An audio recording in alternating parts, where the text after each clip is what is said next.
Void Reapers, at least 7 vessels. They'd brought new weapons we haven't seen before. The main screen showed grainy footage from the colony's defensive satellites.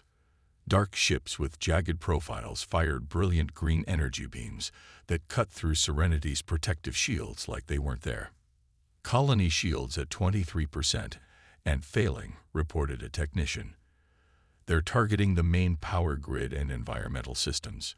Yunja's claws clicked nervously against her console. Our nearest defense fleet can arrive in 6 hours. Too late for many. The room fell silent as they all understood the implications. Void Reapers never took prisoners. Their raids left nothing but emptied settlements and broken infrastructure. We must try something, Elder Tahoe said, though he had no solutions to offer. The communication panel chimed with an incoming transmission. The screen shifted to show Captain Hyunki's face. The intelligence director Jin Young moved silently through the secure archives beneath the council chambers. The air here was cool and dry, perfectly maintained to preserve the physical records too sensitive for digital storage. His access badge had granted him entry to sections that fewer than 10 beings in the entire Galactic Council were permitted to see. What he had discovered made his blood run cold. 3 hours later, the full council assembled in the emergency session chamber. The room was designed for security. No electronic devices allowed, sound dampening fields active, and guards posted at every entrance. I thank the council for convening on such short notice. Jinyam began, distributing physical folders to each member. What I'm about to share must not leave this room. The council members, 12 representatives from the founding species of their interstellar alliance, opened their folders. Murmurs of shock and disbelief rippled through the chamber. Is this verified? Asked Elder Tahoe, looking up from the documents with all 4 of his eyes widened. Triple verified, Jin Young confirmed. The humans are refugees. Their Terran Confederacy isn't the expanding power they implied. They're running from something. Ambassador Sunwoo studied the translated excerpts from the human ship's data cores. According to this, they'd been fighting a losing war for nearly a decade against something called the Convergence. Their colonies have fallen one by one.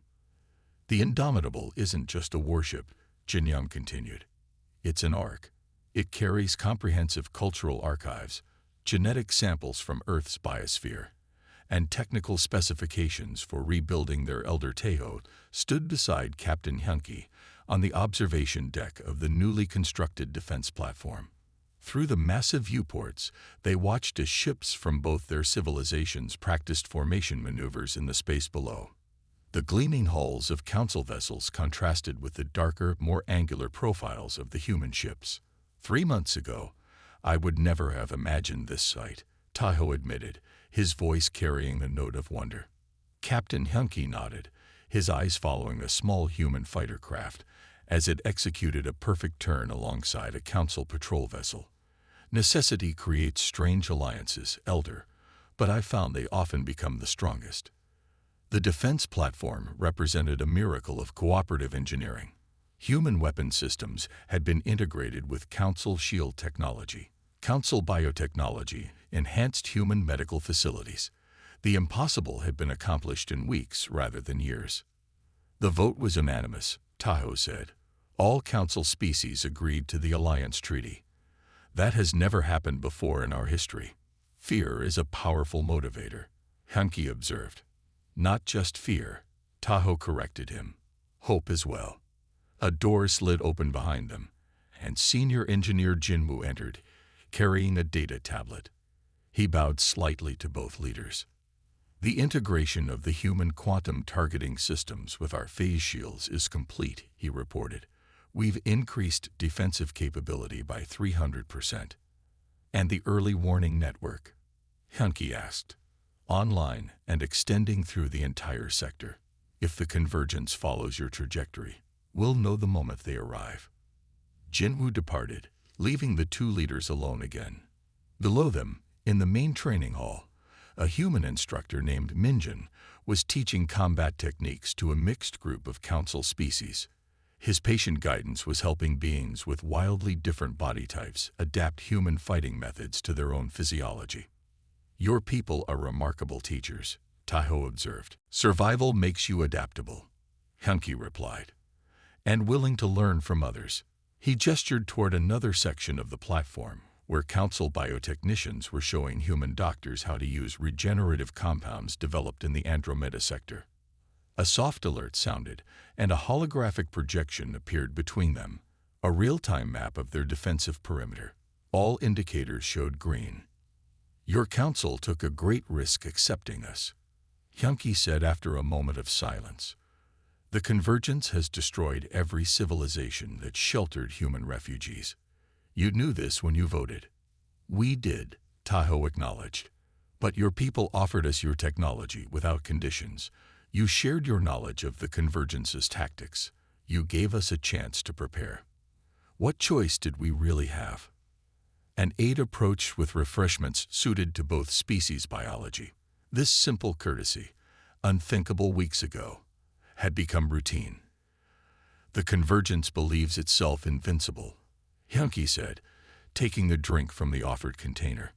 It has never faced a truly united opposition. And now it will, Tahoe affirmed.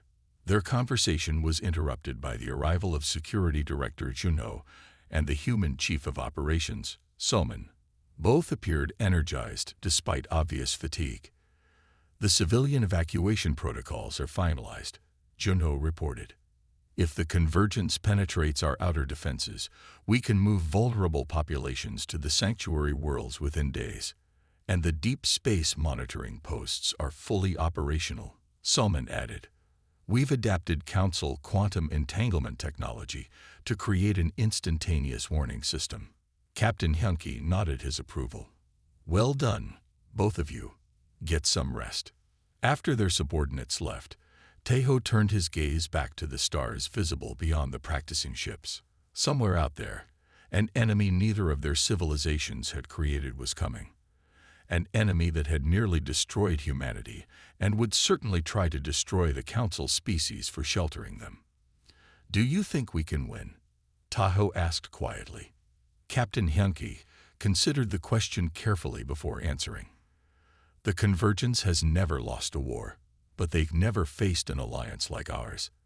They understand conquest, not cooperation. He gestured toward the training hall below, where Council engineers were now joining the human combat instructors class, while human tacticians consulted with Council strategists nearby. Look at them, Hyunki said. We're becoming something new, neither fully human nor fully alien. We're creating strategies the convergence has never encountered. A large view screen on the far wall activated, showing a live feed from the outer system, where the first Joint Human Council battle group was preparing to depart on patrol. The massive form of the Indomitable now flew alongside Council vessels, their combined strength forming a wall against the darkness. When the convergence comes, Elder Tahoe said, his voice finding new resolve, they will not find easy prey as they did in human space. They will find us waiting together. Captain Hyunki nodded, his eyes fixed on the stars. Together.